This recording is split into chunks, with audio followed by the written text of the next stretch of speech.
Hello guys, welcome back to our YouTube channel Ships and Port. Today's news: as Ro-Ro sank after collision with tanker in Japan Sea. Product tanker Ulsan Pioneer collided with Ro-Ro ship Byako at around 2355 Tokyo time May 27 in Inner Japan Sea northwest of Imabari, Shikoku Island.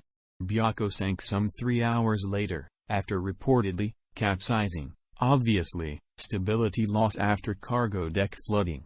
Of 12 crew on board, 9 were rescued, 3 are missing, including captain, chief engineer, and second engineer. SAR is underway for missing crew as of 1400 Tokyo time May 28. Tanker Ulsan Pioneer is anchored nearby.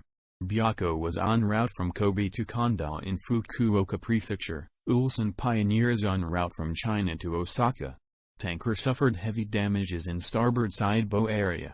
Ro-Ro cargo ship Byako, GT 11454, built 2020, flag Japan, manager Hokusei Kyuden KK.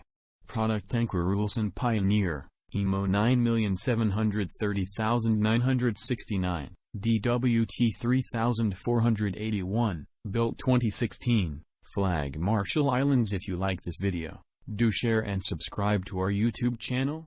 Thank you.